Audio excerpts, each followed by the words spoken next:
اعوذ باللہ من الشیطان الرجیم بسم اللہ الرحمن الرحیم الحمد للہ رب العالمین والصلاة والسلام علی اشرف الانبیاء والمرسلین سیدنا محمد وعلی اہل بیتہ الطیبین الطاہرین اللہم صل علی محمد وآل محمد ولعنۃ اللہ علی اعدائہم ورحمۃ اللہ علی محبیہم اما بعد فقد قال علی علیہ السلام الرزق رزقان طالب و مطلوب۔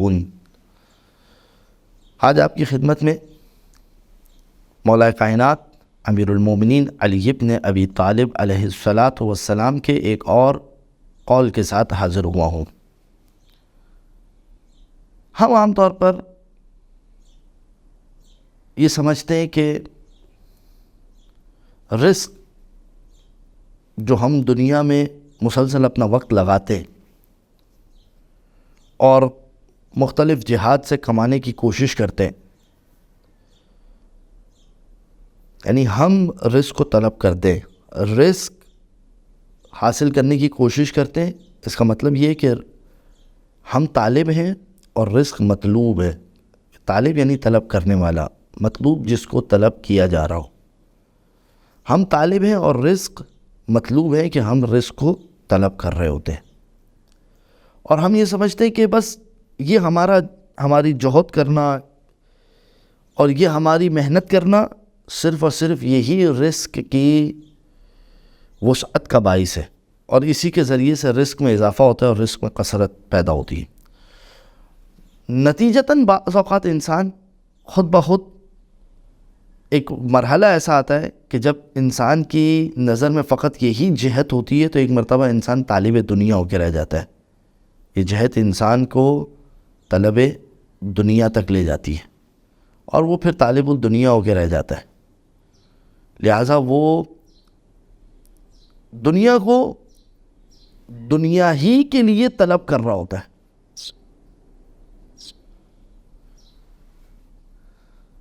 ایک یہ جہت ہے۔ ایک جہت یہ کہ نہیں، اسباب رزق جو ہے وہ پروردگار عالم کے ہاتھ میں، اس میں محنت کرنا یقیناً ایک شرط ہے، مگر صرف یہ محنت شرط نہیں ہے، بلکہ بہت ساری چیزیں ایسی ہیں جو اس محنت کے علاوہ بھی ہیں۔ مثلاً توسل، مثلاً جو وسعت رزق کے اعتبار سے دوسرے اسباب روایت میں بتائے گئے ہیں، مثلاً صدقہ دینا، یعنی یہاں پر بظاہر انسان پیسے خرچ کر رہا ہے مگر اس کے نتیجے میں رزق وسیع ہو رہا ہے کہ تم اگر 1 روپیہ دو گے تو اس کے بدلے میں 10 روپے ہیں، ایک نیکی کے بدلے میں 10 نیکیاں ہیں۔ تو ایک مرتبہ انسان کی یہ جہت ہوتی ہے کہ یہ نہیں ہوتا کہ صرف میری اسٹرگل صرف بس میں لگا رہا ہوں، ایک مال کے پیچھے لگا رہا ہوں۔ پھر اس شخص کے اندر ایک وقت ایسا آتا ہے کہ نہ وہ مثلاً کچھ ایسی راتیں رکھی ہے پروردگار عالم نے کہ جو اعمال کے لیے مختص کی ہے، جس میں پروردگار چاہتا ہے کہ میرا بندہ ان جانب سے ہٹ کے میری بارگاہ میں مانگنے کے لیے آئے۔ کچھ اوقات پروردگار عالم نے دن کے اندر ایسا رکھے جس میں پروردگار چاہتا ہے کہ میرا بندہ میری طرف سوال کرنے کے لیے آئے، میرے پاس مانگنے کے لیے آئے۔ مثال کے طور پر میں آپ کو ایک مثال دیتا ہوں، جیسے نماز شب کے اعتبار سے ملتا ہے کہ نماز شب جو شخص پڑھتا ہے تو وہ اپنی دکان پر جا کر یا اپنے کاروبار پر جا کے اپنا رزق نہیں ڈھونڈتا، روایات کا مفہوم ہے یہ، بلکہ خود اس کا رزق اسے ڈھونڈتے ہوئے اس شخص کے پاس آتا ہے۔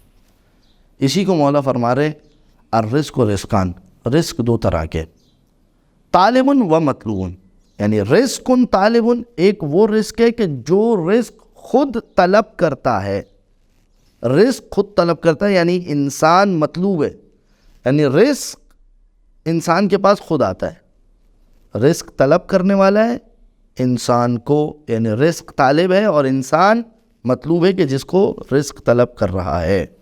توجہ کیجیے گا، عبارت تھوڑی سی دقیق ہے لیکن مطلب بہت آسان ہے، انشاءاللہ واضح ہو گیا ہوگا آپ کی خدمت میں۔ طالب یعنی طلب کرنے والا، مطلوب جس کو طلب کیا جا رہا ہے۔ رزق طالب ہے، انسان مطلوب ہے۔ ایک مرتبہ عکس ہے، مولا فرماتے ہیں وَرِزْقٌ مَطْلُوبٌ، ایک وہ رزق ہے کہ جس کو طلب کیا جاتا ہے، یعنی یہاں پر انسان طالب ہے، رزق مطلوب ہے. انسان طلب کر رہا ہے اس رزق کو. مولا فرماتے یہ 2 رزق ہے. پھر اس کے بعد مولا فرماتے فمن طلب الدنیا طلبہ الموت. جو دنیا کی طلب میں لگ جاتا ہے کہ بس دنیا میرے پاس آتی جائے, دنیا میرے پاس آتی جائے, دنیا میرے پاس آتی جائے, یعنی اس کا طلب کیا ہے, اس کی مانگ کیا ہے, اس کی طلب ہے دنیا. مولا فرماتے ہیں کہ جو دنیا کی طلب میں لگ جاتا ہے. اچھا دیکھیے یہاں پر میں ایک چیز اور اضافہ کرتا چلوں. یہ مراد نہیں ہے کہ انسان رزق حلال کمانے کے لیے دنیا میں جائے نہ, نہیں. میں نے اسی لیے ابتدا میں بھی عرض کیا کہ یہ نہ سمجھ لے کہ سب کچھ میری محنت ہے, سب کچھ میرا اسٹرگل ہے, میں جتنا بھاگوں گا, میں جتنا وقت لگاؤں گا, اسی اعتبار سے مجھے رزق ملتا رہے گا. یہی وجہ ہے کہ بعض اوقات ہم دیکھتے ہیں کچھ لوگ بہت کم محنت کر کے بہت کچھ کما لیتے, اور کچھ لوگ بہت زیادہ محنت کر کے بھی کچھ نہیں کما پاتے. تو یہ رزق کا جو ایک نظام ہے, یہ نظام اس کے اسباب پروردگار عالم کے ہاتھ میں. اور وہ جو نماز عشاء کے بعد دعا پڑھی جاتی ہے اس کے اندر یہ جملہ ہے وَأَسْبَابُهُ بِيَدِكَ. میں ابھی انشاءاللہ پوری دنیا پڑھوں گا, پوری دعا پڑھوں گا آپ کی خدمت میں. اسبابہ بیدک, پروردگار اس رزق کے اسباب تیرے ہاتھ میں. انشاءاللہ بھی آپ کی خدمت میں اس کا ترجمہ بھی کروں گا. تو ایک مرتبہ ایک شخص ہے جو طلب دنیا یعنی دنیا کا طالب ہو کر رہ جاتا ہے. طلبہ الموت, تو موت اس کو, اب موت کا وقت تو ہے آنا ہی ہے, تو اس کو موت طلب کرتی ہے. جب اسے موت طلب کرتی ہے حتیٰ یخرجہ عنہا, یہاں تک کہ موت اس کو دنیا سے نکال کر لے جاتی ہے. توجہ کیجئے یہاں پر ہوا گیا, یہ شخص طلب کر رہا تھا رزق کو, اور وہ اس کو دنیا میں دیکھ رہا تھا, یعنی یہ دنیا اس کے لیے مطلوب تھی.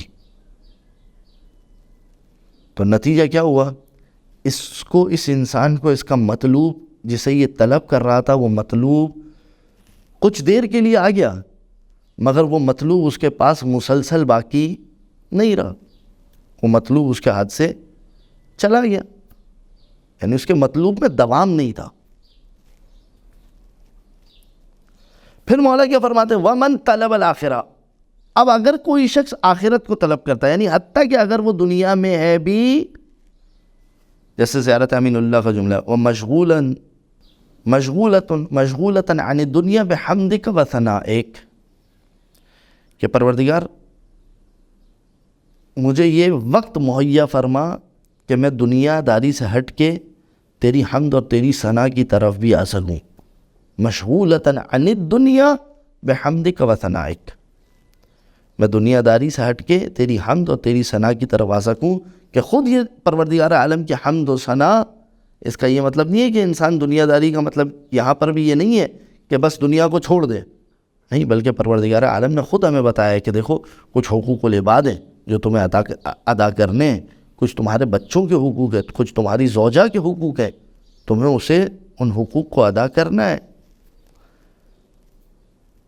لہٰذا یہ تعلیم نہیں دی جا رہی ہے کہ تمہیں محنت ہی نہیں کرنی ہے, بس بیٹھ جاؤ تو تمہیں رزق ملنا شروع ہو جائے گا. فرق ہے دونوں تعبیر میں. ایک مرتبہ یہ ہے پروردگار عالم کی ذات اسباب پیدا کرنے والی ہے, مگر ایک شرط یہ ہے, ان شرائط میں سے ایک شرط یہ ہے کہ تم خود بھی محنت کرو. ایک مرتبہ اس محنت کو ایک شرط کے طور پر دیکھا جا رہا ہے, اور ایک مرتبہ نہیں, انسان یہ سمجھ رہا ہے بس جو کچھ ہے سب میری محنت ہے.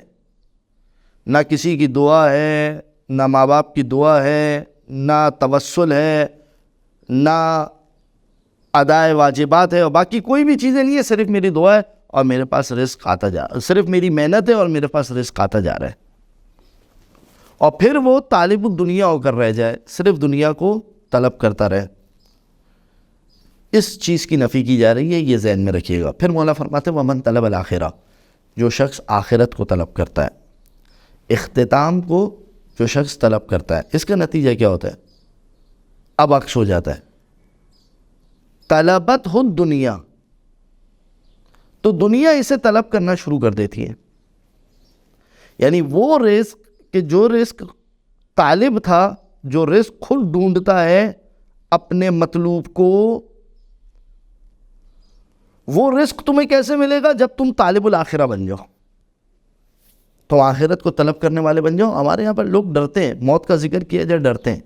یہ کیسی بات کر دی آپ نے؟ ٹھیک ہے، مطلب اس انداز سے نہیں، شکوے کے انداز سے نہیں، لیکن انسان کو یاد رکھنا چاہیے موت کو. یہ چیز خود ایک سبب ہے. ومن طلب الآخرہ طلبتہ الدنیا. جو آخرت کو طلب کرتا ہے اور آخرت کی طرف اس کی نگاہیں ہوتی ہے تو دنیا جو ہے وہ اسے طلب کرتی ہے. جب دنیا اس کو طلب کرتی ہے پھر مولا فرماتے ہیں حتی یستوفی رزقہ منہا، یہاں تک کہ اسے دنیا میں اس کا رزق تمام اور اس کا رزق کامل، یستوفی اس کا رزق تمام اور اس کا رزق کامل جو ہے وہ اسے اس دنیا کے اندر مل جاتا ہے. یعنی وہ رزق، مختصر سی تکرار مگر بات انشاءاللہ واضح ہو جائے گی. یعنی وہ رزق کہ جو خود طالب ہے، طلب کرنے والا ہے اپنے مطلوب کو، وہ کیسے ملتا ہے؟ ان کے اسباب میں سے ایک سبب کیا ہے کہ انسان طالب الآخرہ بنے. یعنی کیا مطلب طالب الآخرہ بنے؟ وہ رزق جو اس کے پاس ہے، وہ دنیا جو اس کے پاس ہے، اسے صرف دنیا کی حد تک محدود نہ کر دے. جو روایات میں ہے نا، دنیا مزرعۃ الآخرہ، دنیا آخرت کی کھیتی ہے. تو وہ اس دنیا کے ذریعے سے آخرت کا طالب بنے.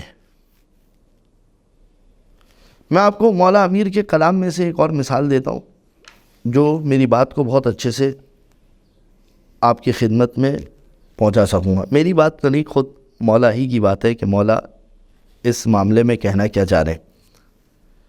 مولا فرماتے ان للہ عبادن. یہ ایک اور کلمہ کسار ہے، اس کا رقم ہے 425. وہ جو پہلے پڑھا تھا میں نے اس کا رقم ہے 431، 431، اور یہ ہے 425. اس میں مولا فرماتے ان للہ عبادن، پروردگار عالم کے کچھ بندے ہیں. کیسے بندے؟ یختصهم اللہ بالنعم، کہ پروردگار عالم نے انہیں نعمتوں کے لیے خاص کر دیا، کہ پروردگار عالم ان پر نعمتیں عطا کرتا رہتا ہے. اچھا، کیوں عطا کرتا رہتا ہے ان پر نعمتیں؟ لمنافع العباد، تاکہ ان لوگوں کے ذریعے سے، یعنی پروردگار عالم کچھ لوگوں پر نعمتیں عطا کرتا ہے. کیوں ان لوگوں پر نعمتیں عطا کرتا ہے؟ تاکہ ان کے ذریعے سے اپنی باقی مخلوقات تک منفعت رسائی ہو، ان تک نفع پہنچے ان کے ذریعے سے. ان للہ عبادا یختصهم اللہ بالنعم. کیوں ان کو نعمتیں دے رہے؟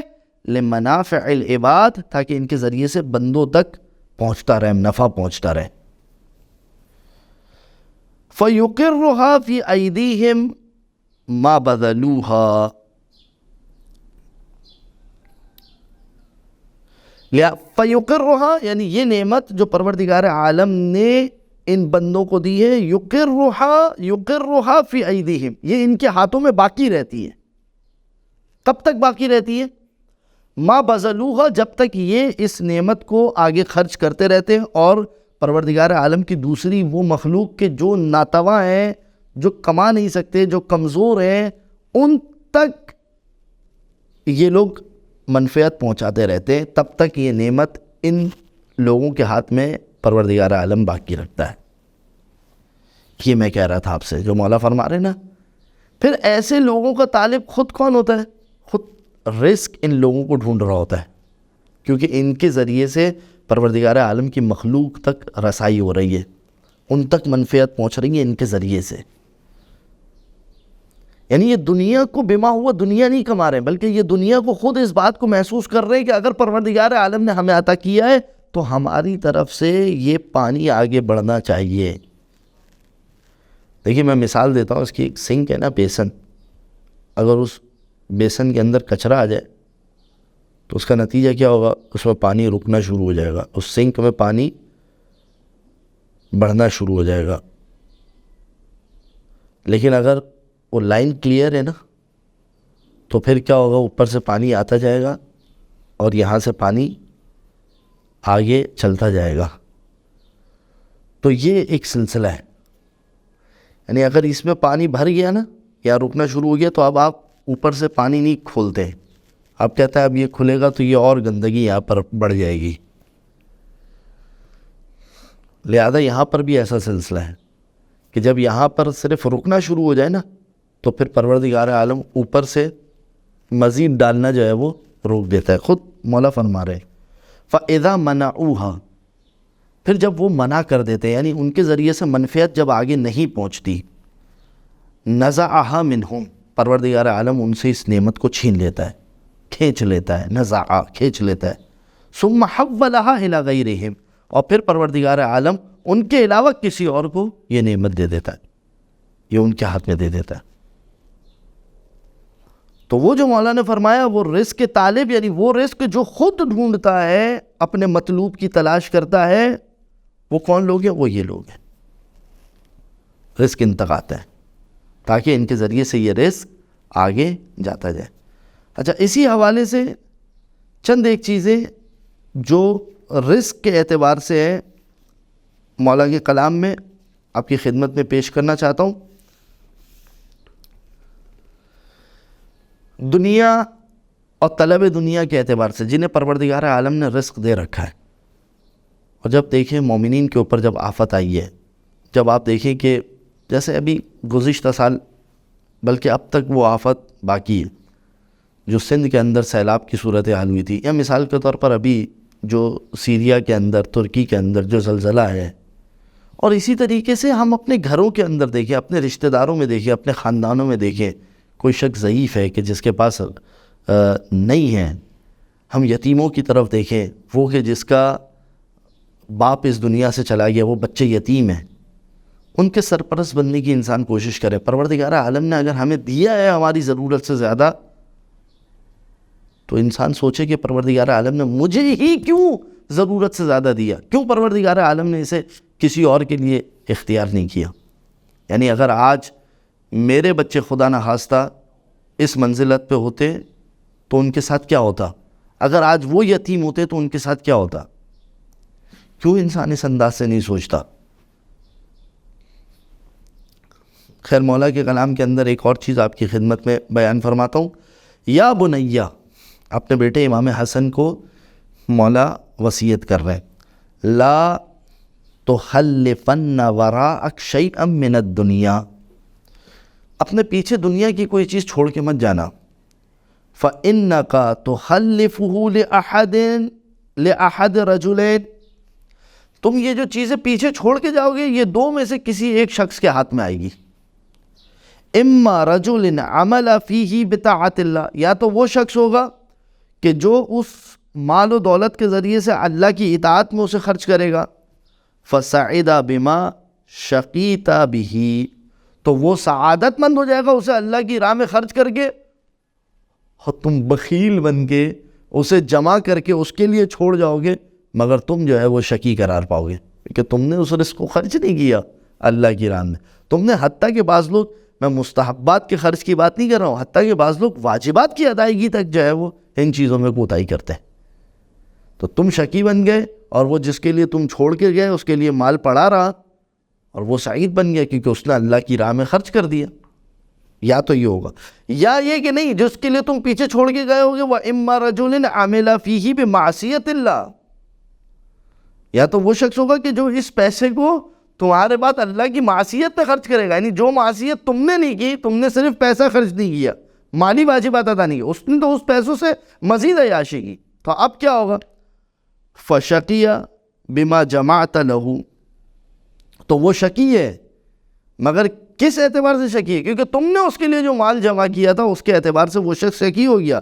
فَكُنْتَ عَوْنًا لَهُ عَلَى مَعْصِيَتِهِ، اور تم اس کے اس گناہ کے اندر اس کے مددگار بن گئے، اس شقاوت کے اندر تم اس کے مددگار بن گئے. وَلَيْسَ أَحَدُ حَازَيْنِ حَقِيقًا أَن تُؤْثِرَهُ عَلَى نَفْسِكَ، اور ان دونوں میں سے کوئی بھی ایک شخص اس بات کا حقدار نہیں ہے کہ تم اپنے نفس کے اوپر ان کو ترجیح دو. اور پھر یہ جو ہے وہ مختلف انداز سے مولا کی کلمات کے اندر اس طریقے کے جملات موجود ہیں. لہٰذا یہ جو کچھ چیزیں آپ کی خدمت میں پیش کی، اسی طریقے سے ایک چھٹے امام جعفر صادق علیہ الصلوۃ والسلام کی روایت کا مفہوم ہے انتہائی اختصار کے ساتھ کہ مولا اپنے دین کو، پروردگار اپنے دین کو چلانے کے لیے بھی کچھ لوگوں کا اس نے انتخاب کیا ہوا ہے. کچھ لوگوں کو پروردگار نے اس وجہ سے مال و دولت دیا ہے کہ وہ دین کی طرف راغب ہیں اور ان کا مال دین کی بقا کے لیے خرچ ہوتا ہے. مولا فرماتے جب تک مال نہ ہو بقائے دین خطرے میں ہے. اور یہ بالکل ایک علت و معلول والا طبی طریقہ ہے. حتیٰ کہ کائنات کے رسول جیسا رسول موجود ہے تو وہاں پر بھی مال ختیجہ کے لیے پروردگار عالم نے ایک سلسلہ اور اسباب بنائے. لہذا کچھ لوگ ایسے ہیں کہ جنہیں پروردگار عالم نے، کیونکہ وہ دین کی طرف راغب ہے، دین کے لیے اپنا مال خرچ کرتے ہیں، اس لیے پروردگار عالم نے ان کا سلسلہ باندھا ہوا ہے. پھر کیا ہے؟ وہ جو رزق کے طالب، یعنی وہ رزق جو ڈھونڈ رہا ہوتا ہے اپنے مطلوب کو، وہ رزق خود وہاں اتر رہا ہوتا ہے، پھر انہیں رزق کو نہیں ڈھونڈنا پڑتا بلکہ رزق ان کو ڈھونڈتا ہے. اور یہی وہ جو دعا میں نے آپ کی خدمت میں نماز عشاء کے حوالے سے دی، آپ دیکھیے اس کے جملے انتہائی خوبصورت جملے کہ جس کے اندر پروردگار سے انسان ہم کلام ہوتا ہے اور دعا کرتا ہے، اور جس میں دعا کے جملے کیا؟ اللہم انہ لیس لی علم بموضع رزقی، پروردگار مجھے نہیں معلوم کہ میرا رزق کس مقام پر موجود ہے، کس جگہ پر موجود ہے. یہ بہت اہم نقطہ ہے. ہمیں نہیں پتہ کہ آج کے دن کا جو آج خصوصاً میں ان لوگوں کی بات کر رہا ہوں، ایک وہ لوگ ہیں کہ جو امپلائیز ہیں جن کا منتھلی بیسس کے اوپر سیلری ملتی ہے. میں ان لوگوں کی بات کر رہا ہوں جنہیں مثال کے طور پر جیسے جو ایجنٹس ہوتے ہیں خرید و فروخت، گھر کی خرید و فروخت کا کام کرتے ہیں مثال کے طور پر، تو یہ لوگ جو ہے انہیں نہیں پتہ کہ آج کون گھر بیچنے کے لیے آ رہا ہے، کس کو گھر بیچنا ہے، کس کو گھر چاہیے. نہ سیلر کا پتہ ہے اور نہ بائر کا پتہ ہے، کون آگے کون فروخت کرنا چاہ رہا ہے اور کون خریدنا چاہ رہا ہے، کچھ بھی نہیں پتہ. اللہم انہ لیس لی علم بموضع رزقی، اور یہ ایجنٹ ہے، پروردگار مجھے نہیں پتہ میرا رزق کہاں پر ہے. اور وہ جو انسان ہے جو ڈیلی ویجز کے اوپر کام کرتا ہے، مثال کے طور پر جیسے یہاں عراق کے اندر ہوتا ہے، نجف میں ہوتا ہے، جو اربانہ چلا رہے ہوتے ہیں، پروردگار مجھے نہیں پتہ. بس سے جیسے لوگ اترتے ہیں بیچارے اربانہ لگا کے پیچھے بھاگتے ہیں، اور بعض اوقات ایسا ہوتا ہے کہ ایک بندہ بیٹھا ہوا ہوتا ہے اور بندہ اسے خود آواز دے کے بلا رہا ہے، بھائی آ جائے سامان اٹھائیں گے. انسان جب ان چیزوں کو دیکھے، پروردگار مجھے نہیں پتا میرا رزق کیا ہے آج کے دن کا، اللہم انہ لیس لی علم بموضع رزقی. تو اچھا پھر میں کیا کرتا ہوں؟ میں تو اندازے سے چلتا ہوں، اندازہ گیری کرتا ہوں. انما اطلبہ بخطرات تخطر علی قلبی، پروردگار میں تو جو خطرات میرے دل پر آ رہے ہوتے ہیں، جو میرے دماغ پر آ رہے ہوتے ہیں، جو سمجھ میں آ رہے ہوتے ہیں، اس طرح سے چل رہا ہوتا ہوں. فاجول فی طلبہ البلدان وانا فیما انا طالب کالحیران، اور پروردگار میں بس شہر بھٹک رہا ہوتا ہوں، دنیا گھوم رہا ہوتا ہوں، جا رہا ہوں یہاں وہاں، کہیں سے کچھ مل جائے. وہ سبزی والا، وہ ریڑھی والا کون آئے گا آج میرے پاس خریدنے کے لیے، مجھے نہیں پتا. یا وہ بیچارے ریڑھی والے جو عام طور پر جو ہے وہ پاکستان وغیرہ کے اندر دیکھیں جو خود نکلتے، کس جگہ سے جاؤں، اس گلی میں جاؤں گا تو آج میرا رزق ہے، اس گلی میں جاؤں گا کہ آج میرا رزق ہے. تو یہ پروردگار میں تو ان سب چیزوں سے غیر واقف ہوں، مگر تو جانتا ہے نا، کیونکہ تو نے مقدر کیا ہوا ہے کہ آج میرا رزق کہاں پر ہے. میں جو شرط ہے وہ پوری کر رہا ہوں، نکلا ہوا ہوں، پہنچا دے اس منزل پر جہاں پر میرا رزق موجود ہے.